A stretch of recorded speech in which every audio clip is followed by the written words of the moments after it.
لا حول ولا قوة إلا بالله العلي العظيم. أعوذ بالله من الشيطان اللعين الرجيم.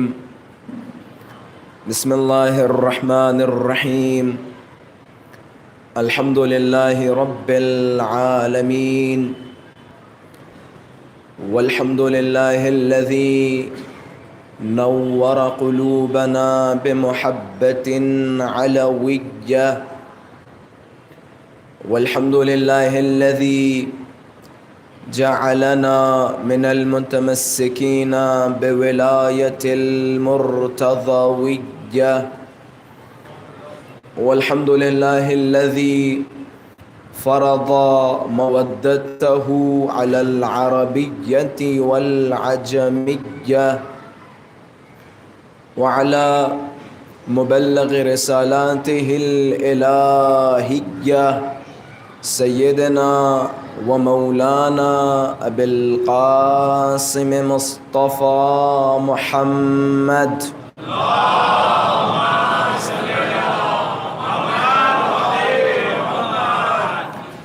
اللهم صل وسلم وزد وبارك على صاحب الدعوة النبوية والسولة الحيدرية والعصمة الفاطمية والحلم الحسنية والشجاعة الحسينية والعبادة السجادية والمآثر الباقرية والآثار الجعفرية والعلوم الكاظمية والحجج الرضوية والجود التقوية والنقابة النقوية والهيبة العسكرية والغيبة الإلهية الحجة القائمية صلوات الله وسلامه عليه أجمعين. اللهم عجل لوليك الفرج والعافية والنصر، واجعلنا من أعوانه وأنصاره. أما بعد، فقد قال الله تبارك وتعالى في محكم كتابه ومتقن خطابه. بسم الله الرحمن الرحيم. من المؤمنين رجال صدقوا ما عاهدوا الله عليه، فمنهم من قضى نحبه ومنهم من ينتظر وما بدلوا تبدیلا. صلوات پڑھیں محمد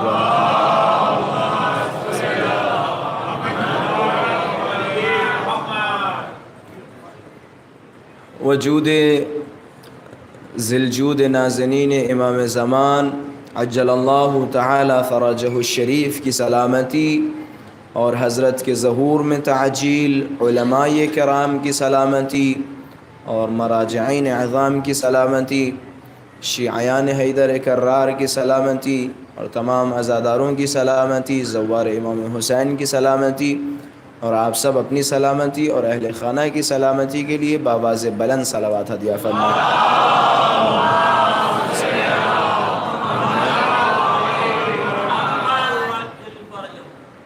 عزیزان محترم، ہمارے اس سلسلے کا دوسرا خطاب آپ حضرات کے سامنے کل کی مجلس میں ابا عبداللہ الحسین روحی لہ الفدا کے امتیازات کے حوالے سے گفتگو ہوئی، اور پھر میں نے آپ حضرات کے سامنے میرے خیال سے امامت پہ گفتگو کرنے کا وعدہ کیا تھا کہ امامت پہ گفتگو کی جائے گی، لیکن پھر کچھ ہمارے دوستان کے ساتھ مشورہ ہوا اور بات چیت ہوئی، تو پتہ یہ چلا کہ اسی موضوع کو کنٹینیو کیا جائے انشاءاللہ. اسی موضوع میں بہت سارے نکات. اصل میں مسئلہ یہ ہے کہ اگر میں ایک موضوع رکھتا ہوں، مثال کے طور پہ توحید، پھر مجھے دوسری باتیں کرتے ہوئے اچھا نہیں لگتا ہے.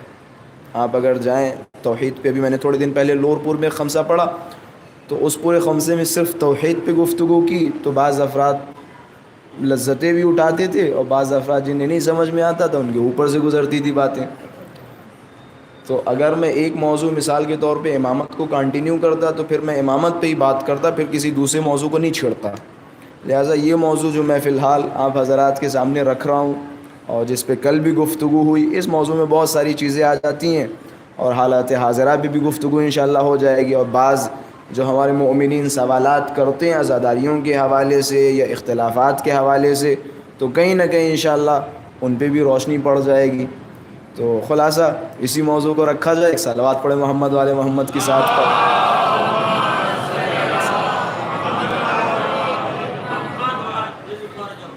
قرآن مجید کی ایک مشہور و معروف آیہ کریمہ کی تلاوت کا شرف حاصل کیا. میں اس آیت کا ترجمہ کل ظاہراً آیت کا ترجمہ وغیرہ کسی چیز پہ ڈسکس نہیں ہوئی تھی، ڈائریکٹ ایک موضوع آپ حضرات کے سامنے رکھا تھا. خداوند متعال اپنی پسندیدہ کتاب قرآن مجید میں ارشاد فرماتا ہے، من المؤمنین رجال، مؤمنین میں سے مرد، صدقوا ما عاہدوا اللہ علیہ، مؤمنین میں سے مرد حضرات، مرد یہاں پہ معنی وہ شجاع اور طاقتور اور اچھی باڈی اور ڈولے شولے بنانے والے کے لیے استعمال نہیں ہوتا ہے. یہ کچھ ایمانی جملات ہیں، جیسا کہ میں نے میرے خیال سے آج گونڈی کی مجلس میں یا گزشتہ بنگلور کی مجلس میں بیان کیا تھا. جب بھی ہم کہتے ہیں جوان یا مرد تو اس سے یہ نہ سوچیں اپنی باڈی کی طرف نظر ڈالیں کہ قبلہ ہمیں سے مخاطب ہے، نہیں آگا چلیں. مرد اور جوان اگر آپ قرآن مجید کی طرف جائیں تو خداوند متعال نے بوڑھوں کو بھی جوان کہہ کے خطاب کیا ہے.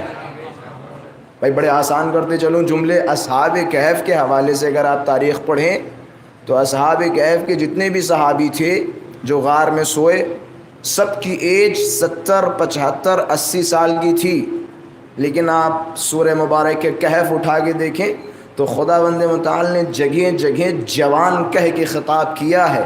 یعنی خدا بتانا چاہتا ہے کہ ہمارے نزدیک جوانی کا معیار ایمان و تقوی ہے.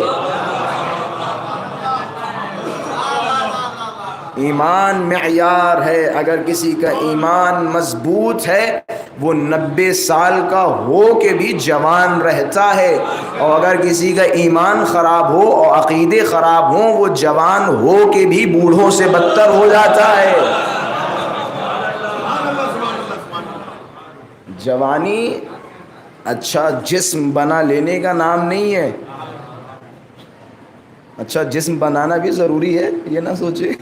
اچھا جسم کے ساتھ ساتھ اچھا ایمان ہونا چاہیے، اچھے جسم کے ساتھ اچھا عقیدہ ہونا چاہیے، اچھے جسم کے ساتھ اچھا کردار ہونا چاہیے. پھر کیا ہوگا؟ وہ کہتے ہیں نا 14ویں کا چاند، سونے پہ سہاگا، جسم بھی ہے ایمان بھی ہے.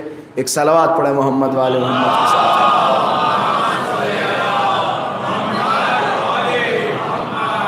اور یہی وجہ ہے وہ جوان کہ جس کا ایمان محکم ہو، وہ جوان کہ جس کا عقیدہ محکم ہو. اہل بیت علیہم الصلاۃ والسلام نے ان کی بڑی تعریفیں کی ہیں، بڑی تعریفیں کی ہیں. اور میں نے کل کی مجلس میں جوانوں کے حوالے سے 2-4 جملے آپ حضرات کی خدمت میں پیش کیے تھے. میں تھوڑا سا اور واضح کرتا چلوں. بعض روایتوں میں موجود ہے اہل بیت علیہم الصلاۃ والسلام فرماتے ہیں کہ جوانی کی 2 رکعت نماز اور بڑھاپے کی 100 رکعت نماز برابر ہے. تو جوانی کی قدر کریں، جوانی میں اعمال انجام دیں. مثال کے طور پہ ہمارے قوم کے بزرگان سے پوچھیں، فی الحال اگر 80 اور 90 سال کی عمر پہ ان سے کہا جائے حج کرنے کے لیے تو کتنی دقتیں آئیں گی. 90 سال کی ایج میں جب آپ مشی پہ جائیں گے تو کتنی دقتیں آئیں گی. یا تو آپ کو ویل چیئر پہ لے کے جایا جائے گا یا پھر ٹیکسی وغیرہ میں نجف سے کربلا لے کے آئیں گے. آپ مشی نہیں کر پائیں گے. آپ وہ لذت جو لوگ امام حسین کی راہ میں پیدل چل کے محسوس کرتے ہیں وہ لذت آپ محسوس نہیں کر پائیں گے. یہی وجہ ہے اہل بیت نے فرمایا اپنی جوانی کی قدر کریں. اور کیونکہ یہاں پہ بات چلتی چلی جا رہی تو میں سوچ رہا ہوں کہ ایک نتیجے پہ اس بات کو ختم کیا جائے. جوانی کی قدر کریں. جوانی کی قدر یعنی کیا؟ رسول اللہ صلی اللہ علیہ وآلہ وسلم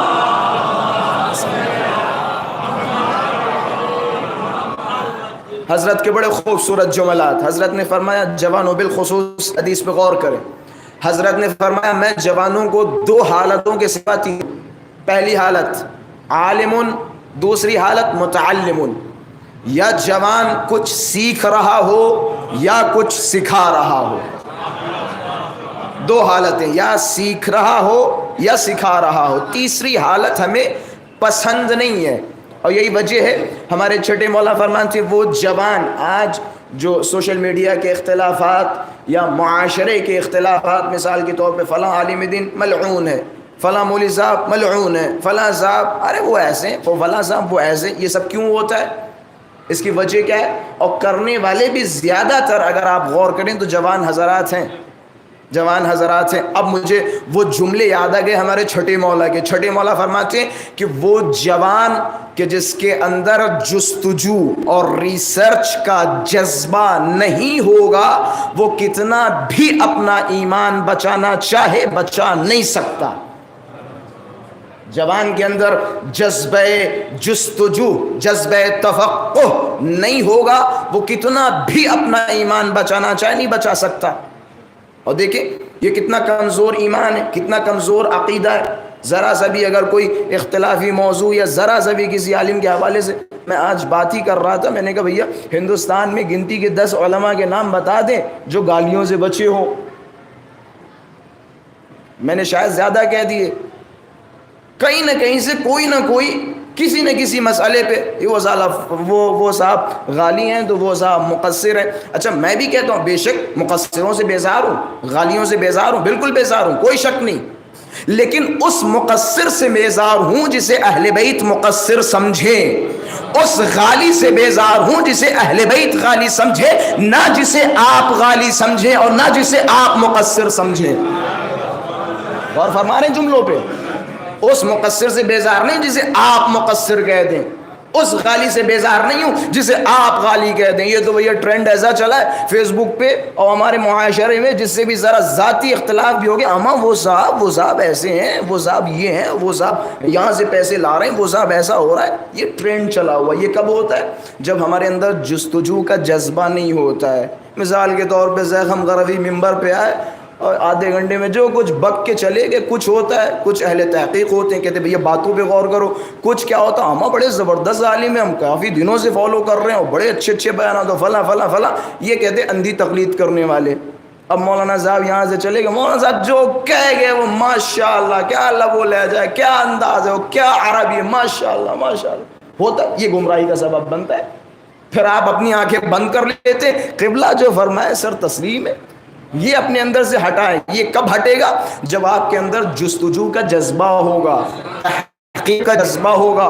اور بھائی تحقیق و جستجو کے لیے وقت درکار ہے. جب آپ اپنا وقت پب جی میں لگائیں گے تو تحقیق کا وقت تو ملے گا نہیں. ایک صلوات پڑھے محمد والے محمد کے ساتھ پر. میری باتیں سمجھ رہے ہیں نا؟ جوانوں کو صرف 2 حالتوں میں دیکھنا چاہتا ہوں، یا عالم او متعلم، یا کسی چیز کو سیکھتا ہو یا کسی چیز کو سکھاتا ہو. ہمیں ضروری نہیں یہاں پہ سیکھنے سے مراد، اچھا بعض افراد یہاں سے یہ نہ سمجھے کہ مولوی صاحب کہہ کے گئے کہ سب کو مولوی صاحب بنا دیں. واہ ویلا مت جائے گا اگر سارے مولوی صاحب بن گئے. آپ مولوی صاحب بھی نہ بنائیں. ضروری نہیں کہ سب کو آپ حوزہ علمیہ نجف و حوزہ علمیہ قم بھیجیں. سب کی الگ الگ، سب کے اوپر الگ الگ ذمہ داریاں ہیں. ہماری قوم میں ڈاکٹروں کی بھی ضرورت ہے، انجینئروں کی بھی ضرورت ہے، ہر فرد ہر شعبے میں ضرورت ہے.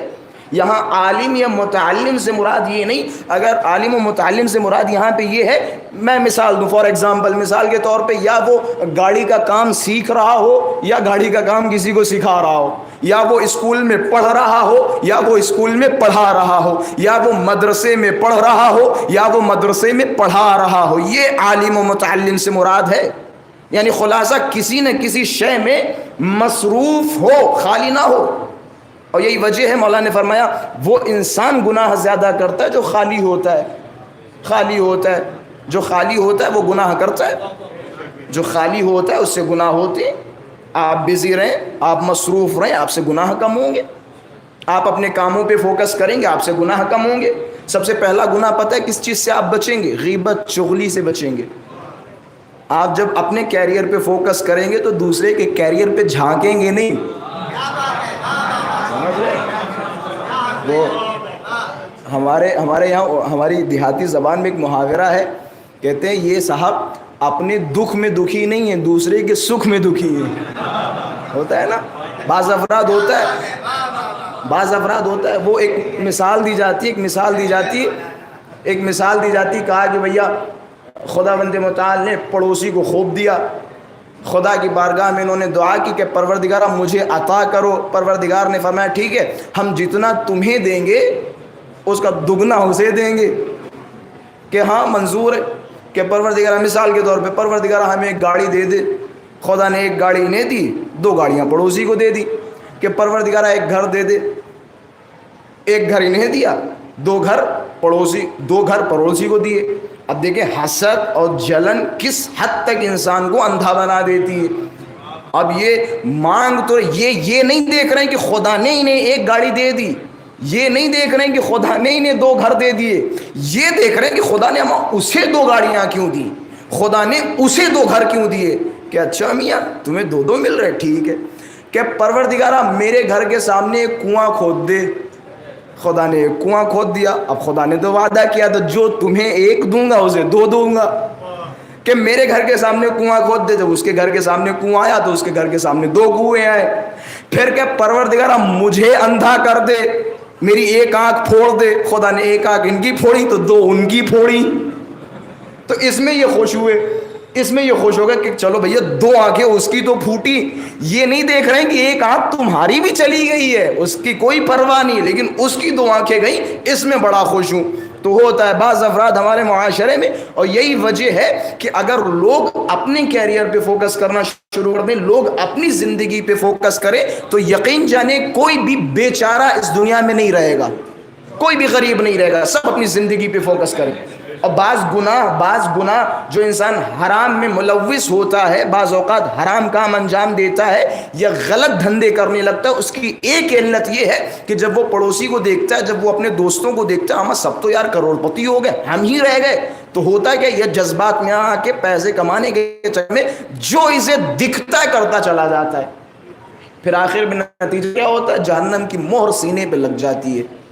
تو خلاصہ یہ وقت، بالخصوص جوانی کا وقت، جوانی کو امام حسین کی عزا میں صرف کریں، جوانی کو امام حسین کی خدمت میں صرف کریں. اما جب ایک جوان کالا لباس پہن کے روڈ پہ کھڑا ہوتا ہے اور ہاتھوں میں پانی کی بوتلیں ہوتی ہیں، ہاتھوں میں ایک سبیل کا گلاس ہوتا ہے، کتنا خوبصورت لگتا ہے جوان. جب ہاتھوں میں پرچم ہوتا ہے، ماشاءاللہ سے خدا بند متعال نے لہیم و شہیم بنایا، بہترین چہرہ عطا کیا، خوبصورت آنکھیں عطا کی اس جوانی کو. اب جوان عزائے امام حسین میں مولا غازی کا پرچم لے کے کھڑا ہوتا ہے، کتنا خوبصورت لگتا ہے. اس خوبصورتی کی قدر کریں.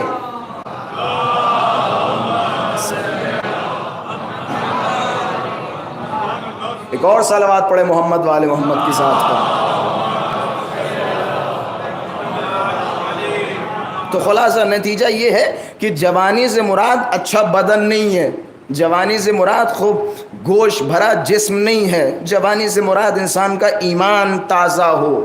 مرد یعنی ایمان محکم رکھنے والے، کہ من المؤمنین رجال، اور مؤمنین میں سے رجال مرد، صدقوا ما عاہد اللہ علیہ، وہ وعدہ اور وہ عہد و پیمان جو اپنے خدا سے کیا اسے نبھایا، جو وعدہ اپنے رب سے کیا اس وعدے کو نبھایا.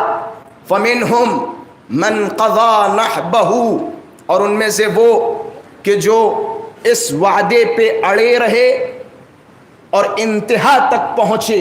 انتہا سے مراد آخر میں راہ خدا میں شہادت حاصل کی. وَمِنْهُمْ مَنْ يَنْتَظِرُ، اور ان میں سے بعض وہ جو ابھی اس وعدے پہ اڑے ہیں لیکن شہادت کے منتظر ہیں. اسی آیت میں لطف لیجئے گا، اسی آیت میں لطف لیجئے گا.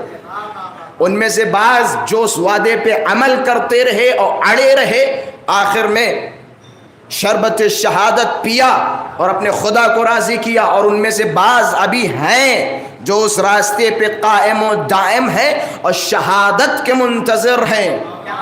وما بدلوا تبدیلا، اور اپنے وعدے اور اپنے عہد میں انشاءاللہ کوئی تبدیلی نہیں کرنے دیں گے، کوئی تبدیلی نہیں ہوگی جو انہوں نے اپنے خدا کے ساتھ، اپنے رب کے ساتھ وعدہ کیا۔ ہمارے چھوٹے مولا فرماتے ہیں تمہیں پتہ یہ کیسا وعدہ ہے جو مومنین میں سے مردوں نے اپنے خدا سے کیا، کہ مولا کیسا وعدہ، کہ وہ ہے ہماری ولایت، کہ جس پہ انہوں نے وعدہ کیا ہے،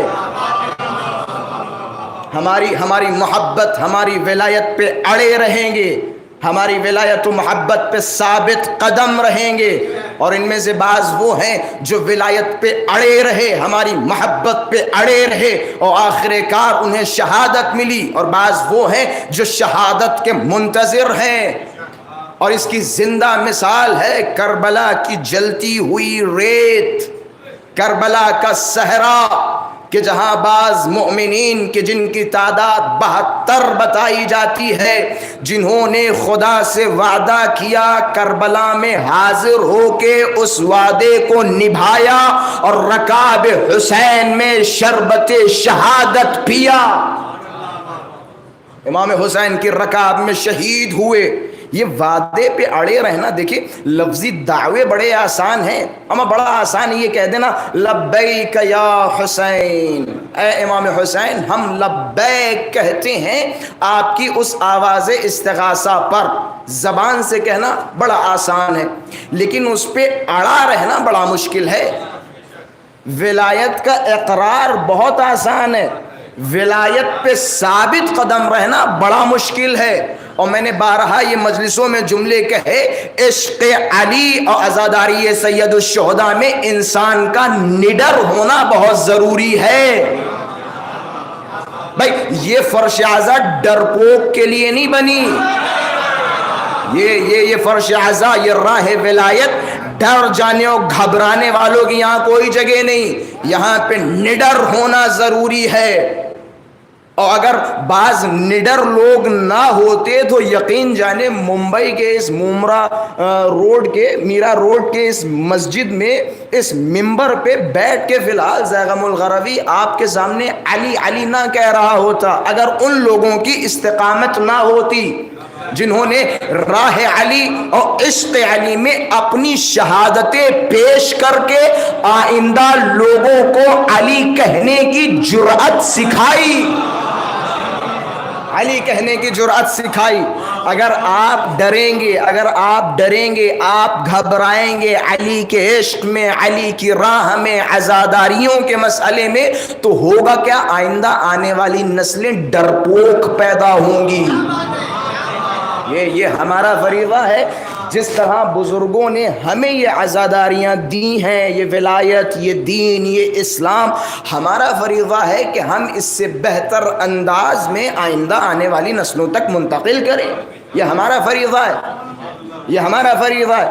اگر اس فریضے کی ادائیگی میں ہماری جانیں جاتی ہیں تو ہمیں منظور ہے۔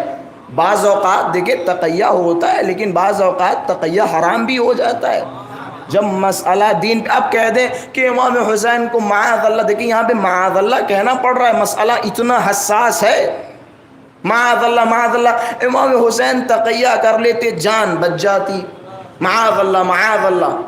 یہ جو عقیدہ رکھے، یقین جانیے کفریات میں سے ہے جو یہ عقیدہ رکھے۔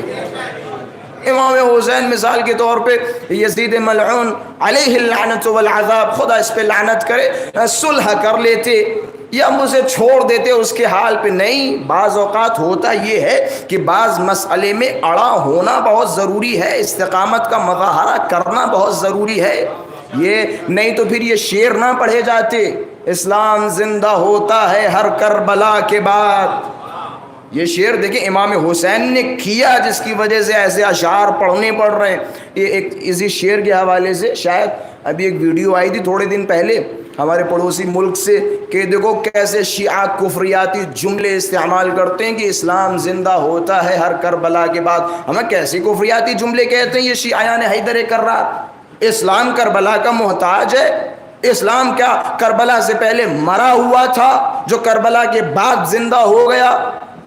تو اس کا خلاصہ جو میں نے سوال یہ بنایا کہ بھائی اگر کربلا نہ ہوتی تو کیا ہوتا. کسی ہمارے بزرگ خطیب کا بڑا خوبصورت جملہ ہے کہ کربلا نہ ہوتی کیا ہوتا, حسین نہ ہوتے کیا ہوتا, یزید سے حسین مقابلہ نہ کرتے تو کیا ہوتا. بس ایک جملے میں جواب, اگر کربلا نہ ہوتی تو جمعہ بدھ کو ہوتا.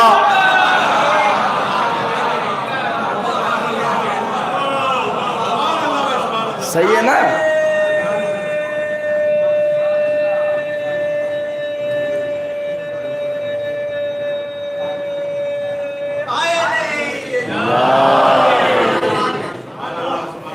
اگر کربلا نہ ہوتی تو جمعہ بدھ کو ہوتا. اور آگے بڑھوں, اگر کربلا نہ ہوتی تو یہ جو مسلح پہ پیش امام آ رہے ہیں یہ دارو و شراب پی پی کے آتے. اگر کربلا نہ ہوتی, اما ہوا ایسا. کربلا سے پہلے والا اسلام دیکھیں اور کربلا کے بعد والا اسلام دیکھیں. کربلا سے پہلے والا اسلام یہ ہے کہ مسلح پہ شراب پی کے آ کے جھومتے ہوئے کہے اما 2 کافی ہیں یا اور پڑھا دوں. یہ اسلام کربلا سے پہلے والا ہے. اگر کربلا نہ ہوتی تو ایسا اسلام ہوتا. امام حسین نے اپنی شہادت پیش کر کے اسلام کو بقا بخشی, اسلام کو زندگی بخشی. ان کے پاس اسلام تھا, صرف نمازیں تھیں, صرف روزے تھے. اور نمازیں اگر میں اپنے الفاظ میں کہوں تو صرف اٹھا بیٹھک تھی اور بھوک و پیاس تھی. حج کے لیے صرف پیدل لمبے لمبے سفر کرتے تھے, لیکن روح حج سے غافل تھے, روح نماز سے غافل تھے. روح عبادت کا نام ہے عشق علی. روح عبادت کا نام ہے عشق آل محمد. اگر عشق آل محمد نہیں ہے دلوں میں تو آپ کی نمازیں نہیں بلکہ اٹھا بیٹھک ہیں بس, اٹھا بیٹھک ہے بس. اور یہی وجہ بعض اوقات معصومین نے حاجیوں کے درمیان خطاب کرتے ہوئے اپنے اصحاب سے کہا کہ یہ دیکھ رہے ہو حاجی جو بڑے لمبے لمبے چکر لگا رہے ہو, طواف کر رہے ہیں, لبیک اللہم لبیک لبیک اللہم لبیک, کہ ان میں سے اکثر جانور ہیں, جانور, کہ ان میں سے اکثر جانور ہیں, حیوان ہیں. آپ نے وہ مولا ابوالفضل عباس کا خطبہ سنا ہوگا, سنا نہیں؟ میں وہ خطبہ نہیں سناؤں گا, کافی مرتبہ پڑھ چکا ہوں. کہیں گے مولانا بار بار وہی خطبہ پڑھ رہے. میں اس کے ایک جملے کو آپ کے سامنے بیان کر دوں. مولا عباس کے خطبے میں جب لوگوں نے کہا کہ بھئی ہم امام حسین کو مار دیں گے, شہید کر دیں گے, قتل کر دیں گے, ایسا کر دیں گے, ویسا کر دیں گے, روایتوں کے جملے کہ مولا ابوالفضل عباس خانہ کعبہ کی چھت پہ گئے اور جانے کے بعد پہلا جملہ, بس اسی جملے کی زحمت دوں گا, پہلا جملہ خطاب کیا حاجیوں کو اور فرمایا ایھا الکفرۃ الفجرہ, اے کفار و فجار, کیا تم دروازہ اس پہ بند کر رہے ہو جو اس خانہ کعبہ کے بارے میں تم سب سے زیادہ جانتا ہے. اچھا, یہ جملہ سنانے کا مقصد یہ جملہ نہیں تھا بلکہ شروع کے 2 جملے. حضرت نے کیا فرمایا, اے کفار و فجار. اما سوال تو پیدا ہوگا, اما حاجیوں میں کافر و فاجر کہہ کے کیوں خطاب کر رہے ہیں؟ میں جملے پہنچا رہا ہوں. حاجی ہیں سامنے, حج کرنے والے, اما حج کرنے مسلمان آتے ہیں, یہ کافر و فاجر. گویا حضرت اس جملے سے بتانا چاہتے ہیں کہ جس کے دل حسین کی موزت سے خالی ہو, محبت سے خالی ہو, وہ کافر و منافق ہوتا ہے. جن کے دلوں میں حسین نہ بستے ہوں, حسین نہ بستے ہوں, وہ صرف اسلام کا مدعی ہے بس, لیکن اسلام کا الف اس کے سینے میں نہیں ہے. جس کے دل میں حسین نہ ہو, حسین نہ ہو. تو خلاصہ یہ راہ ولایت, یہ راہ اہل بیت استقامت طلب کرتی ہے. ہمارا اڑا رہنا بہت ضروری ہے.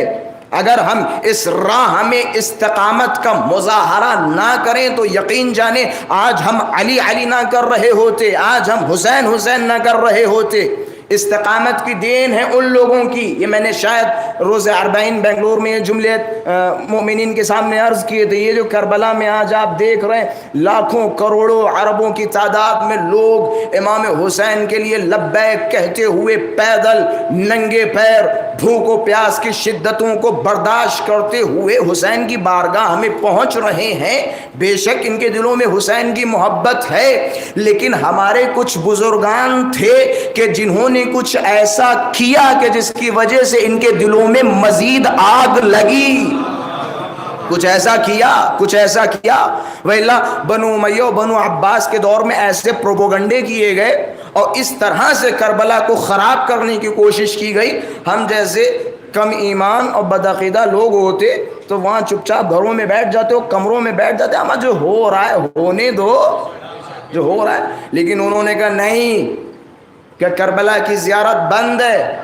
کربلا کی زیارت کا ارادہ کیا کہ نہیں, ایک شرط ہے. کہ شرط کیا, کہ ہاتھ کٹوانے ہوں گے. کہ بسم اللہ کاٹو, لیکن حسین کے پاس تو جانے دو. اور یہ اسی روایت کا خلاصہ ہے, جو ہمارے چھٹے مولا نے فرمایا. اور ابن قولویہ قمی نے اپنی کتاب کامل الزیارات, جو 1000 سال پرانی کتاب ہے یا اس سے زائد, انہوں نے اس روایت کو کوٹ کیا. لو يعلم الناس ما فی زیارت الحسین لماتوا شوقا, اگر لوگوں کو پتہ چل جائے حسین کی زیارت کی حقیقت کیا ہے تو شوق زیارت میں مرنے کے لیے تیار ہو جائے. شوق زیارت میں مرنے کے لیے تیار ہو جائے. تو خلاصہ استقامت بہت ضروری ہے. کربلا میں اصحاب حسین نے اپنی استقامت کا مظاہرہ کیا, اپنی اولاد کو امام حسین پہ قربان کر دیا, اپنے بچوں کو امام حسین پہ قربان کر دیا. وہ کربلا کی ماؤں کو دیکھیں, ان کے کیسے جگر تھے, ان کے کیسے کلیجے تھے. ایک دن کا مسلمان وہب قلبی جب امام حسین کی بارگاہ میں پہنچا اور امام حسین پہ اپنی جان قربان کر دی, ماں کے سامنے سر پھینکا گیا. ماں نے اس سر کو لیا, لشکر یزید کی طرف پھینکا کہ غور نہیں کیا ہم کون ہیں, ہم جو راہ خدا میں دے دیتے ہیں اسے واپس نہیں لیتے. یہ تھی ان کی جرأت, یہ تھی ان کی استقامت, یہ تھا ان کا اڑا رہنا. ذرا جناب زینب سلام اللہ علیہا کی نصیحتیں دیکھیں اپنے بچوں سے. بچوں خبردار, کل جب صبح کا سورج نمودار ہو ایسا نہ ہو کہ حسین کے بچوں کے بعد تم قربان ہو, حسین کے بچوں سے پہلے حسین پہ قربان ہو جانا. یہ تھی کربلا کی ماؤں کی استقامت, یہ تھی جرأت جس کی وجہ سے آج دین ہم تک پہنچا. تو خلاصہ صرف اللہ اللہ کہنا کافی نہیں ہے, نبی نبی کہنا کافی نہیں ہے, علی علی کہنا کافی نہیں ہے, بلکہ علی کی راہ میں جب جان دینے کی باری آئے تو خوشی خوشی قربان ہونا علی کی محبت کہلاتا ہے. علی کی محبت کہلاتا ہے. اچھا یہ ساری چیزیں ایسی ہیں کہ جس نے احساس کر لیا, موت کہتے ہیں, موت بہت ڈراؤنی ہے یہ نہیں, موت بہت ڈراؤنی چیز ہے, یقین جانے بہت ڈراؤنی چیز ہے. اور ڈر ہونا بھی چاہیے موت سے. موت سے ڈرو گے تو نیکیاں کرو گے, موت سے ڈرو گے تو ظاہر سی بات ہے گناہوں سے. قبر کا اندھیرا, وہ حساب و کتاب, وہ جان کا کھنچنا کتنا سخت ہے, بہت سخت ہے, بہت سخت ہے. لیکن کچھ جملے ایسے ہیں جنہوں نے موت آسان کر دی. کچھ جملے ایسے ہیں جنہوں نے موت آسان کر دی. اب ڈر ہی نہیں لگتا موت سے. دیکھیں مولا کے چاہنے والوں کے قصات و کہانیاں دیکھیں. ہمارے بعض شہداء جو 2018 2019 اور 2020 میں بڑے بڑے شہید جنہوں نے شہادت پیش کی, ان کے جملات دیکھیں. ان کی خواہش تھی, ان کی حسرت تھی کہ ہمیں شہادت ملے, حسرت تھی. ہمیں کوئی قوم ایسی ہے جو موت کی حسرت کرے, شہادت کی حسرت کرے؟ ایک قوم ہے, کچھ علی کے چاہنے والے ہیں جن کے دلوں میں موت کی حسرت ہے. اچھا یہ حسرت پیدا کیسے ہوئی؟ بھائی موت حقیقت میں تو ایک ڈراؤنی چیز ہے, لیکن ایسا کیا ہوا کہ جس کی وجہ سے ہر مومن موت کو بڑا آسان سمجھتا ہے. بس ایک جملہ ہے، اور یقین جانے اس جملے کو جس دن ہم نے فیل کر لیا اور احساس کر لیا، موت کے سامنے مسکراتے ہوئے کھڑے ہوں گے اور کہیں گے آجا مجھے لے جا۔ اس جملے پہ جس نے دقت کر لی، جملہ بڑا آسان ہے اور بڑی آسانی سے میں جملہ پیش کر رہا ہوں۔ اتنی دیر سے میں نے یہ نہیں کہا کہ غور سے سنو، توجہ کرو، توجہ کر رہے، غور سے سن رہے، کہنے کی ضرورت ہی نہیں ہے۔ بس اس جملے کو غور سے مزید سنیے گا۔ صرف ایک جملہ کہ جس نے موت آسان کر دی۔ پتہ جملہ کیا ہے؟ حضرت نے فرمایا، ہمارے پہلے مولا نے فرمایا، من یمت یرانی، جو مرے گا وہ ہمیں دیکھے گا۔ بس ایک جملہ، جو مرے گا وہ ہمیں دیکھے گا۔ اب اگر کوئی علی کا چاہنے والا مرتا ہے تو یہ مت کہو کہ وہ مر گیا، اما کہو اپنے مولا سے ملاقات کرنے گیا۔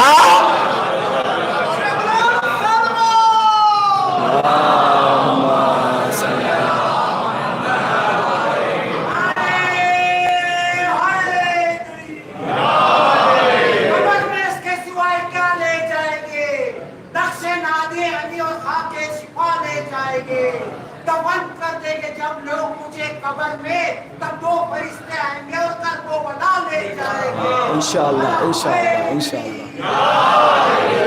دیکھیے کا جلایا حسین علیہ السلام نے، رسم وفا کو خوب نبھایا حسین علیہ السلام نے۔ ایسی نماز کون پڑھے گا جہاں میں سبحان اللہ کیا تو سر نہ اٹھایا حسین نے۔ سبحان اللہ حسین یا زندہ جہاد حق میں شہادت کے آرزو کر کے، پیغمبر کی جستجو کر کے، حسین علیہ السلام تیرے سوائے کس میں اتنی ہمت ہے؟ نماز اثر پڑی خون سے وضو کر کے۔ سبحان اللہ سبحان اللہ، زندہ باد مردہ آباد۔ احسنتم۔ خلاصہ موت دیکھیں کتنی آسان ہے۔ جو مرے گا وہ ہمیں دیکھے گا، جو مرے گا وہ ہماری زیارت کرے گا۔ اچھا، موت کا پروسیجر ایک ہی ہے، یہ آسان اور سخت کیسے سمجھ میں نہیں آ رہا؟ بھائی طریقہ تو ایک ہی ہے، اعلیٰ جو ملائکہ کے پاس ہوگا روح نکالنے کا وہ تو ایک ہی ہے کہ ملائکہ آئیں گے، مثال کے طور پہ پیروں سے آہستہ آہستہ روح کھینچیں گے۔ لیکن علماء مثال دیتے ہیں، ایک کی مثال دیتے ہیں جیسے پھولوں کے اوپر سے کپڑا اٹھانا، اور دوسرے کی مثال دیتے ہیں کہ جیسے کانٹوں کے اوپر سے ریشم کا کپڑا کھینچنا، کتنی اذیت سے نکلتا ہے۔ طریقہ ایک ہے لیکن یہ انداز مختلف کیسے، اور کیسے یہ مختلف انداز ہوں گے؟ کیا ملائکہ مثال کے طور پہ وہ ہوتا ہے کہ جب بھی انجیکشن وغیرہ لگایا جاتا ہے یا کوئی زخم پہ کانٹے وغیرہ لگائے جاتے ہیں تو بے ہوشی یا وہ سن ہونے کا انجیکشن لگا دیا جاتا ہے جس کی وجہ سے درد نہ ہو؟ ایسا تو کچھ ہے نہیں، ایسا تو کچھ نہیں ہے نا۔ پھر کیا بات ہے؟ طریقہ ایک ہی ہے کہ ملائکہ روح کھینچیں گے، لیکن ایک کے لیے بڑی سخت ہوگی اور ایک کے لیے بڑی آسان ہوگی۔ اتنی آسان کہ ایک مسکراتا ہوگا اور ایک چلاتا اور چیختا ہوگا۔ بھئی کیا مسئلہ ہے؟ یہ آسان ہوگی کیسے؟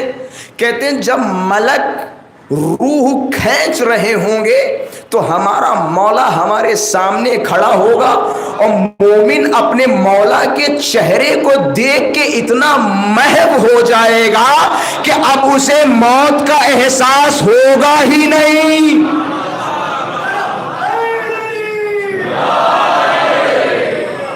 وہ دیکھیں یوسف میں محو ہو جائے گا۔ مثال آپ کو سمجھ میں آئی؟ وہ جناب یوسف و زلیخا والی، جناب زلیخا نے عورتوں کو بلوایا اور بلوانے کے بعد سب کے ہاتھوں میں نارنج دیا اور کہا بھیا جیسے یوسف کا گزر ہو، تم جو ہم پہ بڑے طنز و تان مارتی ہو کہ زلیخا ایسی ہیں ویسی ہیں، لو نارنج لو، اور جناب یوسف کا جیسے ہی گزر ہو تو اس سنترے کو یا نارنج کو، خلاصہ کچھ بھی ہو، اسے کاٹ دینا۔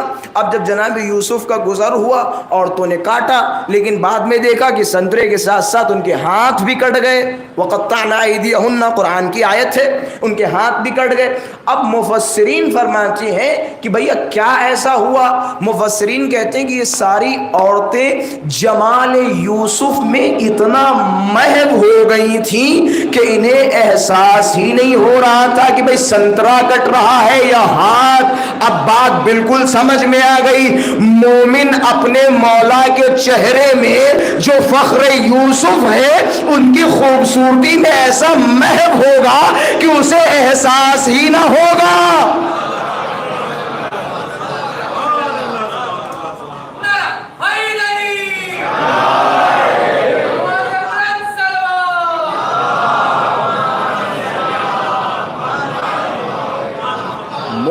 مومن اپنے مولا کے جمال میں کچھ اس طرح محو ہوگا کہ اسے احساس ہی نہیں ہے، احساس ہی نہیں ہے. اچھا یہ کربلا والے جو تھے جنہوں نے وہ وعدہ جو خدا سے کیا اس وعدے کو نبھایا، انہیں بھی موت کا ڈر نہیں تھا. میں جناب کاش میں اس قصے کو اور اس مسئلے کو خوبصورتی سے شروع سے بیان کرتا تو کیا لطف ہوتا. یہی جناب زہیر بن قین، آپ کو پتہ ہے جناب زہیر بن قین عثمانیوں العقیدہ تھے پہلے، یعنی امیر المومنین کو چوتھا خلیفہ مانتے تھے. چوتھا خلیفہ مانتے تھے، یہ نہیں کہ مانتے ہیں، یہ غلط تصور ہے، مانتے تھے. اما جو آدمی حسین کی راہ میں آ جائے، حسین کے دروازے پہ آ جائے، وہ سب بھول جاتا ہے. حسین کے دروازے پہ آ گئے. اب اگر کوئی مثال کے طور پہ تصور کرے کہ کربلا کے شہداء میں ایک مثال کے طور پہ چوتھا امام ماننے والا بھی تھا تو وہ غلط تصور ہے، غلط تصور ہے، بالکل غلط تصور ہے. جناب زہیر بن قین عشق علی میں شہید ہوئے، راہ علی میں شہید ہوئے، عشق حسین میں شہید ہوئے اور عقیدہ امامت پہ شہید ہوئے اور خلیفہ بلا فصل علی کو مان کے شہید ہوئے، مان کے شہید ہوئے، مان کے شہید ہوئے. اچھا یہی جناب زہیر بن قین جب انہیں امام حسین نے بلایا، اتفاق سے ان کی تاریخ میں پڑھ رہا تھا تو ان کے بارے میں ملتا ہے یہ باقاعدہ کعبے سے چلے گئے تھے، یا بعض روایتوں میں ہے کہ یہ رک گئے تھے. انہوں نے کہا حسین کا قافلہ آگے چلا جائے پھر ہم پیچھے سے جائیں گے، کہ کیوں کہ ایسا نہ ہو کہ راستے میں کہیں مولا سے ٹکرا جائیں اور مولا ہم سے مدد مانگ لے. یہ اتنا خوف کھا رہے تھے، اتنا گھبرا رہے تھے مدد دینے سے، دور دور بھاگ رہے تھے. لیکن وہی مثال ہے، معشوق اپنے عاشق سے ملے گا نہیں تو کیا ہوگا، اسے تو ملنا ہے، اب کیسے بھی ملے، خدا تو ملا کے رہے گا. جناب زہیر بن قین بھاگ رہے کہ قافلہ چلے جانے دو. امام حسین کا قافلہ چلا گیا، یا آخر میں کہ اب وہ قافلہ چلا گیا، آپ پیچھے سے چپ چاپ سے کوفے چلے جائیں گے. یہ پیچھے سے نکلے کیونکہ امام حسین کا قافلہ بڑا تھا، ظاہر سی بات ہے، بھی تھے، بوڑھے بھی تھے، اونٹ تھے، اور جناب زہیر بن قین وہ گھوڑوں کے ساتھ یا اونٹ کے ساتھ خلاصہ کچھ بھی 3-4 لوگ ساتھ میں تھے. تو ظاہر سی بات ہے جتنا بڑا قافلہ ہوگا اور اتنی دیر اسے لگے گی. اب مثال کے طور پہ 100 لوگ ہیں، 100 میں سے ایک کو حاجت آئی، ایک کو بھوک لگی، کچھ نہ کچھ علتوں کی وجہ سے رک رک کے چلیں گے. اتفاق یہ ہوا کہ جب زہیر بن قین سوچ کے یہ گئے تھے کہ حسین سے نہیں ملیں گے، لیکن خالق نے ایک جگہ امام حسین کا خیمہ اور زہیر بن قین کے خیمے کو آمنے سامنے کر دیا. اب جب خیمہ آمنے سامنے ہو گیا، امام حسین نے بلوایا، جناب زہیر نے آنے سے منع کر دیا کہ ہم مسلمانوں کی جنگ میں شریک نہیں ہوں گے. یہ دیکھیں جملہ بڑا سنگین تھا کہ ہم مسلمانوں کی جنگ میں شرکت نہیں کریں گے. اس جملے کا احساس جناب زہیر بن قین کو بعد میں ہوا. استغفر اللہ، ہم یزید ملعون و پلید کو حسین کے سامنے مسلمان سمجھ رہے تھے کہ ہم مسلمانوں کی جنگ میں. خلاصہ جناب علی اکبر کو بھیجا کہ تم جاؤ اور جناب زہیر سے کہو جا کے کہ تمہیں حسین بلا رہے ہیں. یہ بات کہاں سے چلی تھی؟ محو ہو جانا مولا کے چہرے میں. بات یہاں پہ تھی اور یہیں پہ ختم کروں گا. کہتے ہیں جناب زہیر بن قین کے پاس جناب علی اکبر پہنچے اور فرمایا بابا آپ کو طلب کر رہے ہیں. آنے سے انکار کیا. بعض خطبہ فرماتے میں نے خود ذاتاً کسی کتاب میں نہیں پڑھا، لیکن ہمارے بزرگان فرماتے، لہٰذا بزرگان کی باتوں پہ عمل کرتے ہوئے میں یہ جملہ عرض کر رہا ہوں، تو خلاصہ مجھ سے مت پوچھیے گا. کہتے ہیں کہ جناب زہیر بن قین کی زوجہ دیلم نے جناب زہیر کو غیرت دلاتے ہوئے فرمایا کہ زہیر لو میری چوڑیاں تم پہنو، میں جاتی ہوں حسین کی مدد کے لیے. یہ جملہ ہے جو خطبہ نے فرمایا. خلاصہ اتنا ضرور کہوں گا، اتنا میں نے ضرور پڑھا ہے کہ جناب زہیر کی زوجہ دیلم نے غیرت دلائی. اب وہ یہ جملے کے ساتھ دلائی ہو یا دوسرے جملے ہوں، غیرت دلائی یہاں تک غیرت دلائی اور یہاں تک کہا کہ زہیر اگر تم نہیں جاؤ گے تو میں جاؤں گی، حسین کی مدد کروں گی، اتنی غیرت دلائی۔ اب کہتے ہیں دیکھیں جناب زہیر کون؟ جو حسین کو دیکھنا نہیں چاہ رہے، حسین سے ملنا نہیں چاہ رہے۔ اب کہتے ہیں جناب زہیر خیمے سے نکلے، زوجہ نے کہا ٹھیک ہے مدد مت کرنا، لیکن تمہیں نبی کا نواسہ بلا رہا ہے، مل کے تو آؤ، مل کے تو آؤ۔ کہتے ہیں جناب زہیر بن قین امام حسین کے پاس پہنچے، کہتے ہیں کچھ ہی لمحات، ایسا نہیں کہ ایک تفصیلی بات کی، امام حسین نے اپنی دلیلیں سمجھائیں اور کہا دیکھو ایسا ہے ویسا، کچھ نہیں، کہتے اتنا وقت جناب زہیر رکے کہ جس وقت کو کہا جائے سلام و دعا ہوئی، بس واپس آ گئے، سلام و دعا کر کے واپس آ گئے۔ دیکھیں سلام و دعا سے پہلے زہیر کیا فرما رہے تھے؟ ہم نہیں مدد کریں گے، ہم نہیں جائیں گے، لیکن امام حسین کے پاس جانے کے بعد جب واپس آئے تو زہیر کی کیفیت میں تبدیلیاں ہیں۔ اپنی زوجہ دیلم سے کہہ رہے ہیں دیلم یہ بوریا بستر اٹھاؤ، میں تمہیں طلاق دیتا ہوں، یہ گھوڑے تمہارے، یہ مال و دولت تمہاری، یہ ثروت تمہاری، ہمیں پتہ یہ چلتا ہے کہ جو عشق حقیقی سے جا ملے اس کی نظر میں مجازی کی ویلو نہیں ہوتی، جو عشق حقیقی سے جا ملے، جو اپنے مولا کے جال محو ہو جائے، پھر اس کے لیے یہ دولت، ثروت، یہ جا، یہ مقام، یہ منصب، یہ سلطنت، یہ تخت، یہ تاج کوئی معنی نہیں رکھتا، کوئی معنی نہیں رکھتا۔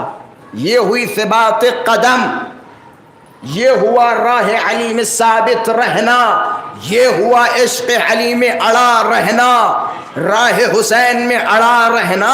بلانے والے اور دعوے دار تو بہت تھے، دعوے دار تو بہت تھے، لیکن اڑے رہے وہ بہت کم تھے، استقامت کا مظاہرہ کیا وہ بہت کم تھے، بہت کم تھے۔ یہ جناب حجر بن عدی کا نام سنا ہے؟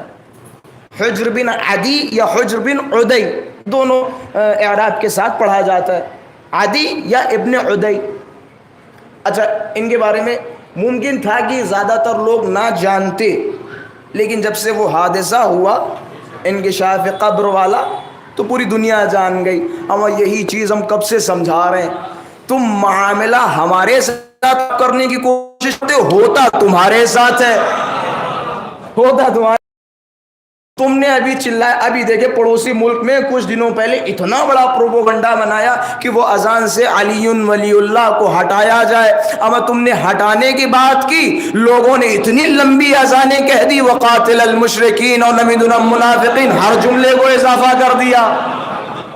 تم نے ابھی کچھ دنوں پہلے کہا کہ بھئی ہم 40 کا جلوس نہیں ہونے دیں گے، الٹا معاملہ ہو گیا، ایک مشی کربلا میں ہوئی، دوسری مشی پرسی ہمارے ملک میں ہو گئی۔ تو یہ کبھی کبھی ہوتا ہے کہنا آپ ہمارے ساتھ الٹا کرنا چاہتے، ہو جاتا ہے تمہارے ساتھ الٹا، یہ پیدا کریں گی اتنی ہی یہ عزاداریاں عروج پیدا کریں گی۔ دیکھیں بھیا بات جب بات سے نکلتی ہے تو اس بات کو مکمل بھی کیا جاتا ہے۔ یہ بھی جو میں نے جملہ کہا یہ بھی چوتھے امام کی حدیث ہے، چوتھے امام کی حدیث ہے۔ پتہ ہے ہمارے چوتھے امام کیا فرماتے ہیں؟ میں نے کیا بات کہی تھی؟ جتنی تم مخالفت کرو گے اتنا ہی زیادہ وہ چیز عروج پیدا کرے گی، اور یہی وجہ ہے میں بعض اوقات کہتا رہتا ہوں وہ افراد جو علماء کی مخالفت کرتے ہیں، مرجعیت کی مخالفت کرتے، تو ان سے بھی ہم یہی کہتے ہیں جتنی تم مرجعیت کی مخالفت کرو گے اتنی ہی ان کی محبتیں لوگوں کے دلوں میں بڑھتی رہیں گی۔ ہر مسئلے میں جتنی زیادہ آپ مخالفت کریں گے پھر آخر میں آپ کو ہی چپ چاپ بیٹھنا پڑے گا۔ بیجا مخالفتیں عاقل کا کام نہیں ہے، بیجا مخالفتیں عقل مند کا شیوا نہیں ہے۔ اچھا ہوا کیا؟ ہمارے چوتھے مولا نے فرمایا وہ افراد جو کچھ ہی دنوں کے لیے باشعور ہو جاتے ہیں، دیکھیں میں مسائل جو ہماری پریشانیاں ہیں ان پریشانیوں کو تو میں بیان کروں گا، مجھے اس سے مطلب نہیں ہے کون میرے ہم مزاج ہے اور کون میرے مزاج کے خلاف ہے۔ مثال کے طور پہ ہوتا کیا ہے، بعض علماء جاتے ہیں جب کہیں تو پوچھتے ہیں ہمیں یہاں کیسی مجلسیں سنتے ہیں کہ یہاں یہ سنتے کہ ٹھیک ہے پھر یہاں یہی پڑھیں گے۔ ہم ان میں سے نہیں ہیں، ہم جیسی ہر جگہ پڑھتے ویسی پڑھیں گے، ہم تمہارے مزاج کی نہیں پڑھیں گے، جو ہمارا مزاج ہے ہم اپنے مزاج کے مطابق باتیں کریں گے، ٹھیک ہے۔ کہنے لگے کہ بھائی عزاداریوں کی مخالفت، میں نے کہا یہ تو 1400 سال پہلے ہمارے مولا نے فرمایا تھا، کہ تم جتنی زیادہ مخالفتیں کرو گے اتنی ہی زیادہ عزاداریاں عروج پیدا کریں گی. اور مستند جملے آپ کے سامنے میں عرض کر رہا ہوں. چوتھے مولا نے فرمایا سنو، لا يدرس اثرہ ولا يعفو رسمہ علی کرور اللیالی والایام. کہتے تم امام حسین کو مٹانا چاہتے ہو، اما امام حسین تو چھوڑو، حسین کا اثر مٹ نہیں سکتا. ولا يعفو رسمه على کرور اللیالی والایام. اما اثر چھوڑو، وہ رسم و رواج جو ہم حسین کے لیے انجام دیتے ہیں وہ رسم و رواج مٹ نہیں سکتے جب تک سورج و چاند زندہ ہے. جب تک سورج و چاند زندہ ہے. اب میں عزاداری کے مخالفین سے کہوں گا، اگر حسین کی عزاداری مٹانا چاہتے ہو تو پہلے جاؤ چاند و سورج کو مٹا کے دکھاؤ. بھائی چاند و سورج کو مٹاؤ، جاؤ. جب تک سورج و چاند زندہ ہے تب تک یہ عزاداری. یہ بھی بعنوان مثال حضرت نے بتایا، یہ نہ سوچے کہ جب تک چاند و سورج ہے تبھی تک عزاداریاں ہیں. ہمارا عقیدہ تو یہ ہے کہ جب ہم پہلے دن وہاں پہنچیں گے تو وہاں پہ بھی ممبر سجائیں گے اور خطیب ہمارا مولا ہوگا، ہم سامع ہوں گے. ہے یہ نہیں عقیدہ؟ ہے یہ نہیں عقیدہ؟ ہے عقیدہ ہے، عقیدہ ہے اور انشاءاللہ ایسا ہوگا. بس ہماری دعا یہی ہے کہ پروردگارہ ہم سب کی زندگی میں وہ تو دور کی بات ہے، زندگی میں جلد وہ موقع فراہم کر کہ ان ممبروں پہ ہمارا مولا اور آقا ہو اور ہم نیچے بیٹھ کے مجلسیں سنیں. جلد وہ موقع فراہم کر، ہمارا مولا ان ممبروں سے ہمیں خطاب کرے. کب تک ہم یہ گندا پانی پیئیں گے؟ یہ تو مجبوری ہے، آپ کی مجبوری ہے. ہم جیسے جاہلوں کو سننا، یقین جانے یہ مجبوری ہے. وہ سنتے نہیں ہیں کہ جب انسان مثال کے طور پہ پیاس لگی ہو اور پانی موجود نہ ہو، شفاف پانی موجود نہ ہو، تو جان بچانے کے لیے کیا کرنا پڑتا ہے؟ گندا پانی پینا پڑتا ہے. ہم لوگ گندے پانی سے کام چلا رہے ہیں. پہلا شفاف پانی اور آب کوثر صرف اہل بیت کے دروازے پہ ملتا ہے. دعا کریں کہ خدا بند متعال جلد سے جلد ہم سب کو آب کوثر سے متصل کرے. ہمیں اپنے مولا کی اشد ضرورت ہے. ہم ابھی اختلافات میں پھنسے ہوئے ہیں، ہم کنفیوز ہیں، ہمارا جوان پریشان ہے، ہمارا جوان مشکوک ہے. جائے تو کہاں جائیں، کس کے دروازے پہ جائیں؟ دعا کریں، زیادہ سے زیادہ دعا کریں امام کے ظہور میں تعجیل ہو. پروردگارہ امام کے ظہور میں تعجیل فرما اور امام کو سلامت رکھ اور ہم سب کو مولا کے ناصرین و انصار میں شمار فرما. تو خلاصہ بات کہاں تھی؟ اگر کسی کو یاد ہو ایک صلوات پڑھے محمد والے محمد کی ذات پر. کسی کو یاد ہے؟ ہاں، جناب زہیر بن قین کا قصہ تھا، وہ تو ختم ہو گیا تھا. ایک صلوات پڑھے محمد والے.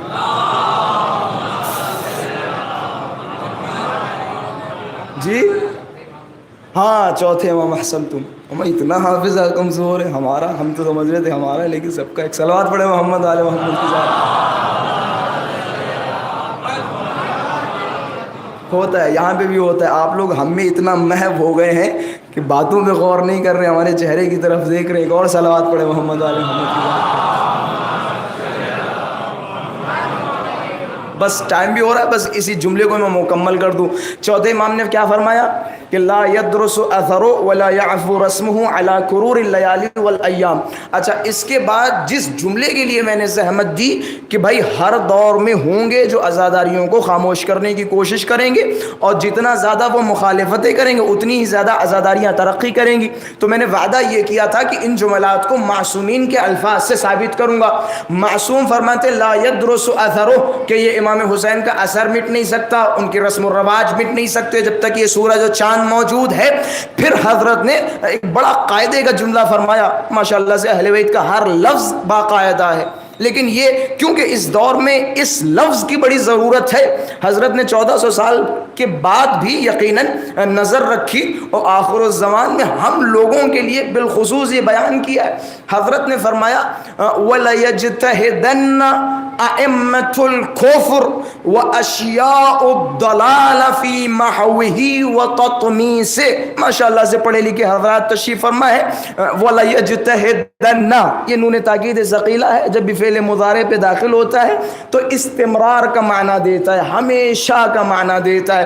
حضرت نے کیا فرمایا وَلَيَجْتَهِدَنَّ، یعنی کوششیں کرنے والے ہمیشہ ہمیشہ، صرف بنو امیہ کا دور نہیں، صرف بنو عباس کا دور نہیں، کوششیں کرنے والے ہمیشہ ہمیشہ۔ کون کوششیں کرنے والے؟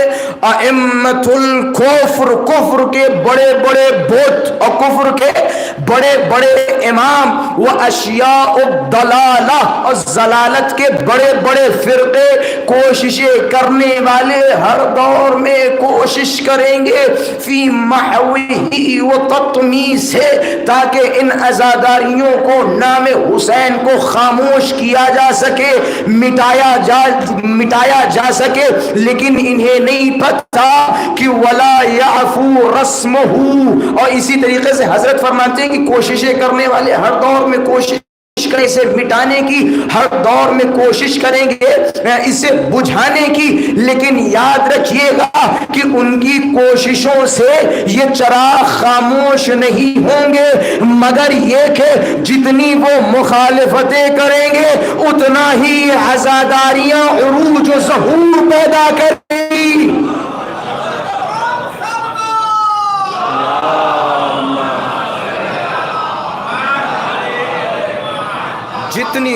جتنی زیادہ یہ کوششیں کریں گے اتنی ہی یہ عزاداریاں اور نام حسین ظہور پیدا کرے گا۔ اب بعض افراد جو ہاتھ دھو کے عزاداریوں کے پیچھے پڑے رہتے ہیں، اچھا ٹھیک ہے، جو غلطیاں ہیں انہیں بیان کیا جائے، میں اس کا منکر نہیں ہوں، مخالف نہیں ہوں۔ بعض مثال کے طور پہ میں بھی قبول کرتا ہوں بعض چیزیں عزاداری میں، بعض افراد، بعض نادان و بعض جاہل نما افراد جنہوں نے بعض چیزوں پہ غلطیاں کی ہیں، بیان کی جائیں، اس میں کوئی حرج نہیں ہے۔ لیکن ایک خاص طبقہ مثال کے طور پہ، چاہے وہ ہمارے مخالفین ہوں یا کسی دوسرے مذہب سے تعلق رکھتے ہوں، جن کا فوکس ہے، کیونکہ انہیں پتہ ہے کہ یہ دیکھیں یہ بنیاد ہے، یہ اصل ہے، عزاداریاں ہیں جو ہمارے اندر انقلاب پیدا کرتی ہیں۔ اچھا ایک جملہ جو میں زیادہ تر بیان نہیں کرتا ہوں، لیکن کیونکہ ایک خطیب ہے کہ جس کی اس سرزمین پہ بڑی خدمتیں اور بعنوان تبرک اور بعنوان ثواب، اور میں پروردگار کی بارگاہ میں دعا گو ہوں اور ملتمس ہوں کہ اس بیان کا ثواب ان مرحوم کی خدمت میں خداوند متعال پیش کرے۔ بعض افراد سمجھ گئے ہوں گے، یہ خطیب اکبر مرزا محمد اطہر صاحب کا بڑا خوبصورت جملہ ہے۔ مرزا محمد اطہر صاحب سے کہا جاتا تھا کہ قبلہ یہ مولوی صاحب بڑی عزاداریوں پہ پڑھتے ہیں، اور جب دیکھو ممبر پہ بیٹھ کے عزاداری عزاداری عزاداری اور ولایت و ولایت و ولایت، کہ قصہ کیا ہے؟ کیا کوئی دوسری چیزیں ہیں جو خالی انہیں عزاداریاں ہی نظر آتی ہیں اور ولایت ہی نظر آتی ہے؟ تو خطیب اکبر صاحب نے ایک مثال پیش کی کہ کویت کے حوالے سے جانتے ہیں آپ کہ کویت بہت خوبصورت ملک ابھی بھی ہے، بہت خوبصورت ہوا کرتا تھا اور بہت ہی زیادہ ترقی یافتہ ملکوں میں شمار ہوتا تھا، لیکن جب صدام نے حملہ کیا تو 6 گھنٹوں میں نابود ہو گیا۔ کیا ایسا کیوں؟ کہ ان کے پاس سب کچھ تھا لیکن ان کا ڈیفنس بہت کمزور تھا۔ بس جملے پہنچ رہے ہیں کہ سب کچھ تھا، بس ان کا ڈیفنس بہت کمزور تھا، شبکہ دفاع ان کا بہت کمزور تھا، سب کچھ تھا، ڈیفنس کمزور تھا۔ نتیجہ کیا ہوا؟ نتیجہ یہ ہوا کہ صدام نے 6 گھنٹے میں بالکل برباد کر دیا کہ اما ہم بھی تو یہی بتا رہے ہیں نمازیں ہمارے لیے نجات کا ذریعہ ہیں، روزے ہمارے لیے نجات کا ذریعہ ہیں، یہ حج ہمارے لیے درجات بلند ہونے کا ذریعہ ہے، یہ خمس و زکوٰۃ ہمارے لیے درجات بلند کرنے کا ذریعہ بنیں گے۔ لیکن خبردار، ولایت و عزاداری کے مسئلے میں زبانیں مت کھولیے جناب، کیونکہ عزاداریاں اور یہ ولایت ہمارا ڈیفینس ہے۔ جب تک یہ سلامت تب تک سب کچھ سلامت۔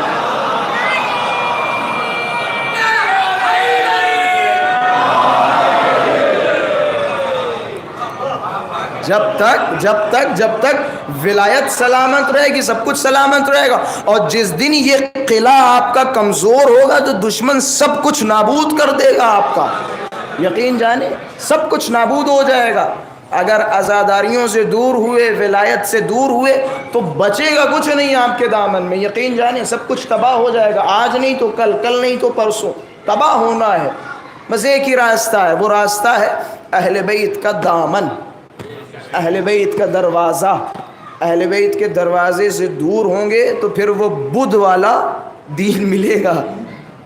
اہل بیت کے دروازے سے دور ہوں گے، اہل بیت کے دروازے پہ آئیں گے تو انشاءاللہ جمعہ جمعے کو ہی ہوگا۔ اگر اہل بیت کے دروازے سے دور ہوں گے، نہیں ہوا تو بدھ کو ہو جائے گا، ہو جائے گا، کیونکہ بعض چیزیں ہوتی ہیں، میں اب وہ ساری بحثیں نہیں کروں گا۔ ایک فقہی بحث تھی خطرناک والی، بعض جو چھوٹے چھوٹے سے فرقے بنائے گئے۔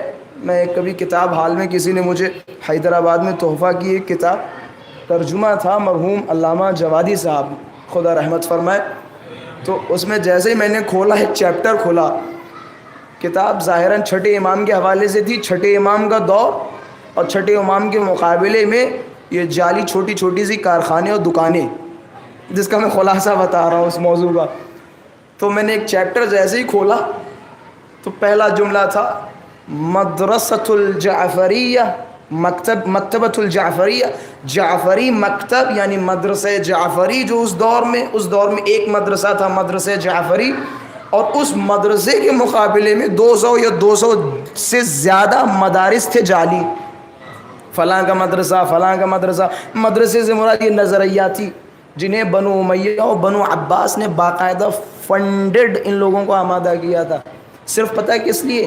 یہ جو 2 4 5 6 7 8 10 یہ جو فقہ دیکھتے ہیں، یہ سارے کے سارے اہل بیت کے مقابلے میں بنائے گئے ہیں، اہل بیت کے، تاکہ اہل بیت کے دروازے کو بند کیا جا سکے۔ ان سے جب کوئی مسئلہ پوچھنے آتا تھا، اما اس مسئلے میں ہم کیا کریں، تو یہ جواب نہیں دیتے تھے قرآن یہ کہہ رہا ہے، حدیث یہ کہہ رہی، کہتے تھے خالفت جعفرا فی کل ما یقول، کہتے ہم نے ہر شے میں امام جعفر کی مخالفت کی، لہٰذا اس مسئلے میں بھی مخالفت کریں گے۔ یہ پہلے یہ پوچھتے تھے، اگر کوئی مسئلہ پوچھنا ہے کہ قبلہ جناب محترم امام اس مسئلے میں ہم کیا کریں، تو پہلے یہ پوچھتے تھے اچھا بتاؤ امام کیا کہتے ہیں تمہارے، کہتے ہیں امام یہ کہتے ہیں، ہاں امام یہ کہتے ہیں، یہ کرو جا کے، اور مستند باتیں۔ ابھی تو 3 دن ہے، چھوڑوں گا نہیں، بتاؤں گا ضرور، 3 دن ہے ابھی۔ تو خلاصہ یہ جعلی مکتب اہل بیت کے دروازے کے مقابلے میں بنائے گئے۔ ہم خدا کا شکر ادا کرتے ہیں کہ خدا نے ہمیں علم کے در سے متمسک رکھا، ہمیں چشمِ علم سے سیراب کیا۔ خوش قسمت ہیں وہ افراد۔ بس میں علامہ امینی کے جملے پہ مجلس کا اختتام کر رہا ہوں۔ علامہ امینی صاحب نے شاید کسی تقریر میں ایک جملہ فرمایا کہ دنیا کے جتنے بے وقوف تھے ان سب نے علی کے دامن کو چھوڑ دیا، اور جتنے عقل مند تھے انہوں نے علی کے دامن کو تھام لیا۔ جتنے وَإِلَّا کوئی عقل مند علی کے دامن کو چھوڑ نہیں سکتا۔ ہم ایسی عدالت، ایسا کرم، ایسی بخشش، ایسا علم، ایسا زہد، ایسا تقوی، ایسی عبادتیں، ایسے خطبے، ایسا امام کہاں ملے گا؟ کہاں ملے گا ایسا امام؟ اما جس کے اوپر دشمن ناز کریں، دشمن ناز کریں، ایسا امام نصیب ہوگا؟ یہ تو جاہل لوگ تھے جنہوں نے علی کے دامن کو چھوڑ دیا، وَإِلَّا عقل مند علی کے دامن کو نہیں چھوڑے گا۔ یہی وجہ کربلا میں جو بھی باشعور تھے، عقل مند تھے، انہوں نے حسین کے راستے کو چنا۔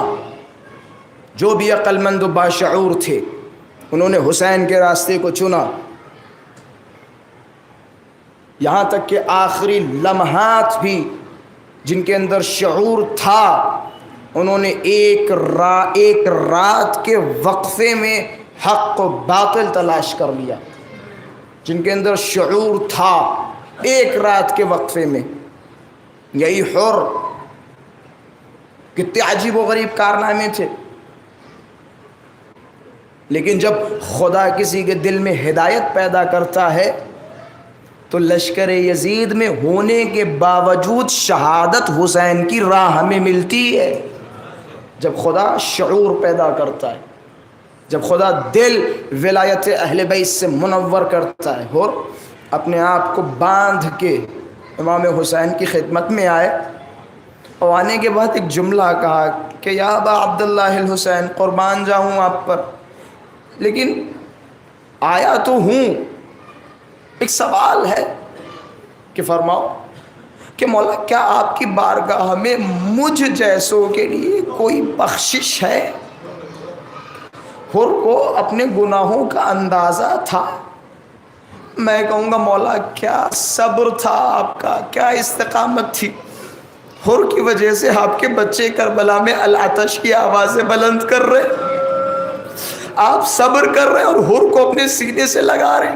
یہ صابر تھے، اصبر الصابرین میں سے تھے.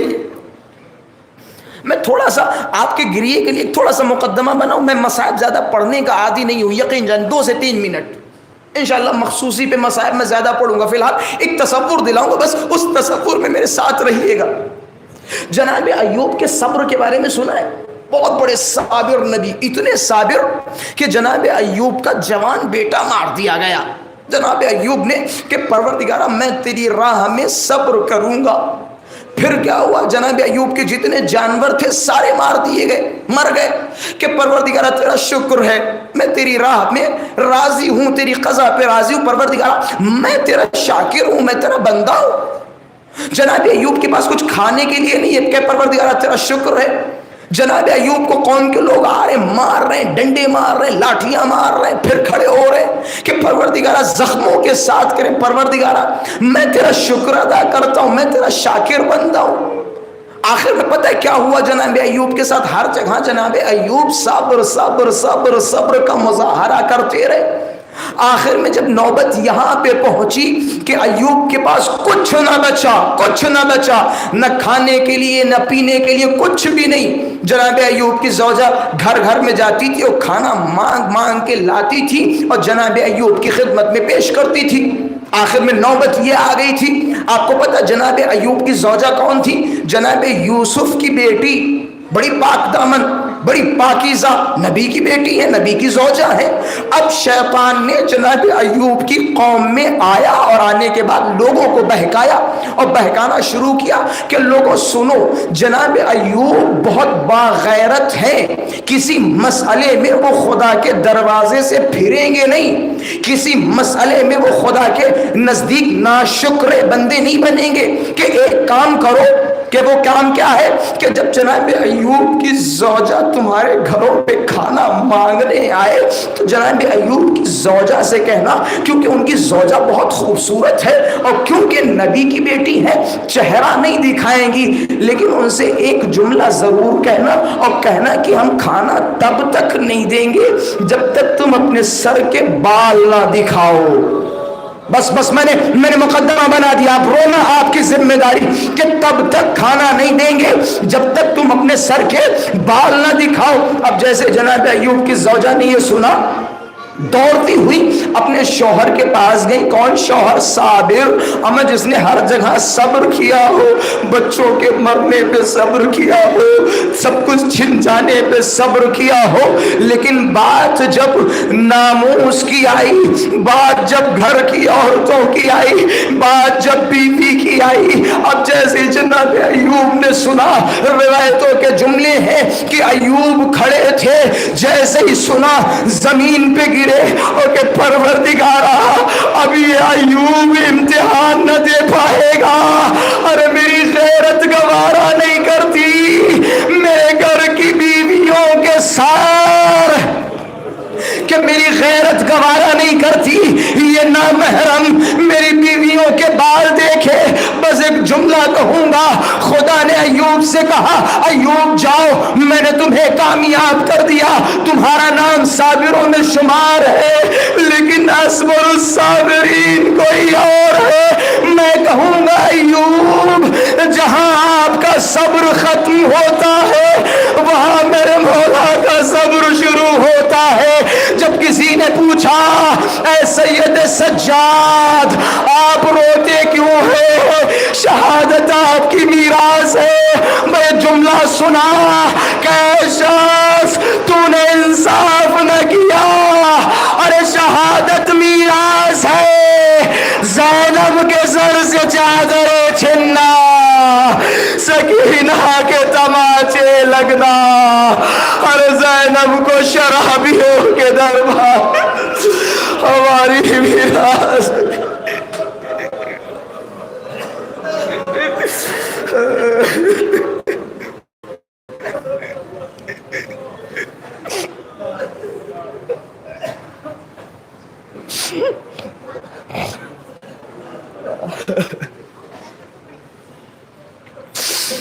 لعنت اللہ علی القوم الظالمین.